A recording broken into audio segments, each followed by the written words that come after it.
Growing up, Dad was super protective of us kids, and he actually wouldn't let us do anything. And looking back, I realise it was because he wanted to protect us from the hurts and pains that he'd experienced. But Dad also drank a lot, and so home was often a place of fear. When he was drinking, he couldn't protect us the way that he wanted. And we had a lot of visitors come and go, friends and family, and it just became a perfect breeding ground for sexual predators.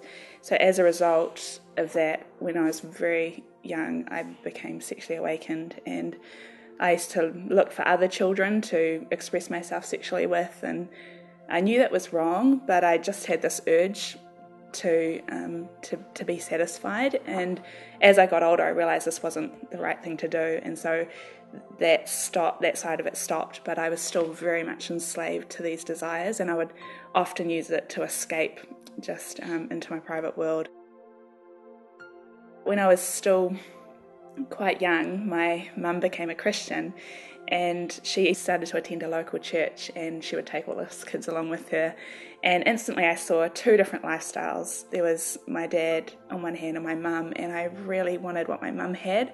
She seemed to have found something that would just carry her through the toughest situations of our home life. And Dad would, when he was drinking, he would sometimes get really violent, and although mum and my older brothers and sisters bore the brunt of this, I really grew to hate my dad, and I vowed that he would never hurt me. And I don't know if I necessarily meant physically, but in my heart he was never going to come into deep into my heart.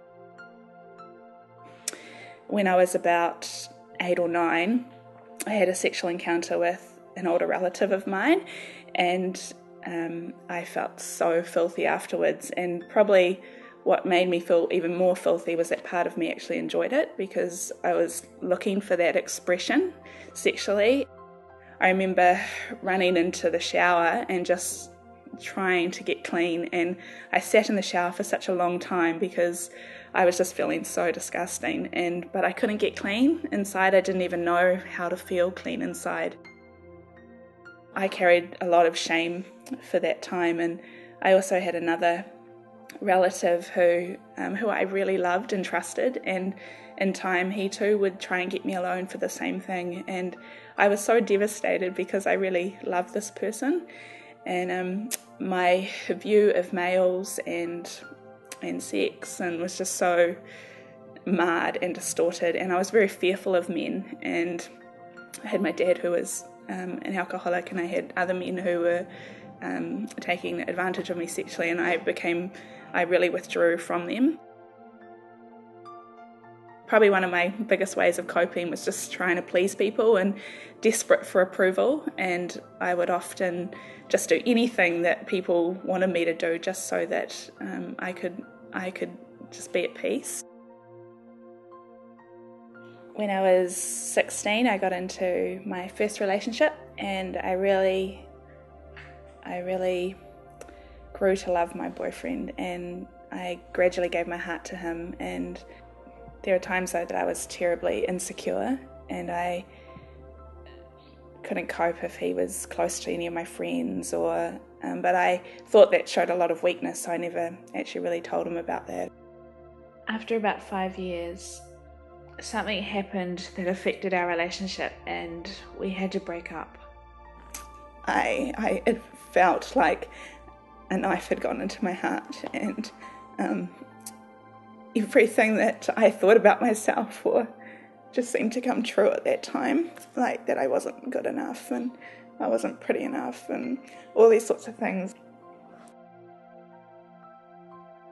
It was quite amazing though, because at this very time God made himself very real to me, and he this Bible that was only just Bible stories to me suddenly became my very lifeline, and I would read the Psalms and be blown away that the writers knew exactly how I felt, and even more was that God himself through Jesus understood my pain.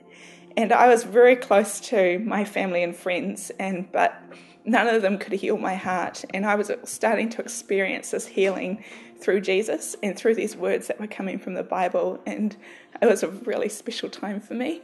Like, whilst I was going through a real heartbreak, I was just experiencing so much joy that God, Almighty God, would be interested in me and know how to relate to me. It was at this time that God started to put his finger on me dealing with my past abuse, and I'd actually fobbed it off. I didn't think it was anything worth looking at or thinking about, but he started to show me that there were ways that I was relating that were a direct result of their sexual abuse, and I didn't know where to start. But amazingly, he brought this woman along, this Christian woman who had gone through what I had gone through, and in fact much worse, but who God had been leading on this path of healing for many years before.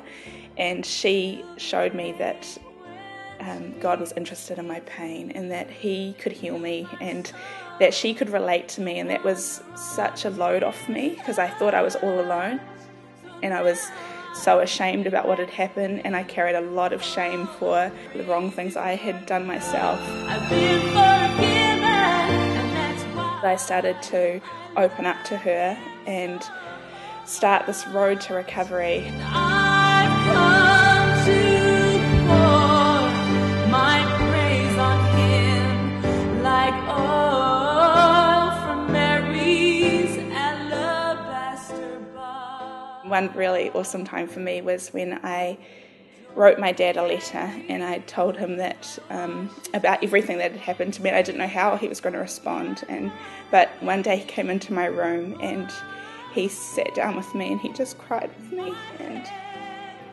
I'd never seen my dad cry before, and it was so healing for me. And he told me that he was sorry, and God just used that to just keep healing my heart, and I really love my dad now. I realised that Jesus was in control and that he was going to lead me down this path of healing, and he gave me this awesome verse that said, I will lead the blind down a path that they do not know, and I will make the crooked places straight, and I will never forsake you. Jesus has been everything to me, and I really, really love him.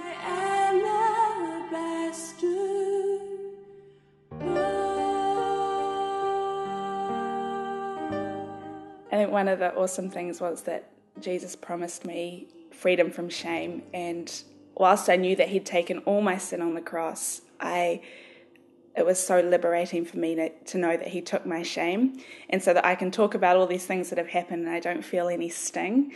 And it was an amazing experience for me when I realised I didn't have to carry that shame anymore, because he'd carried it all on the cross. And I needed to know that God was interested and that he really loved me, and he's just proven himself over and over and over again.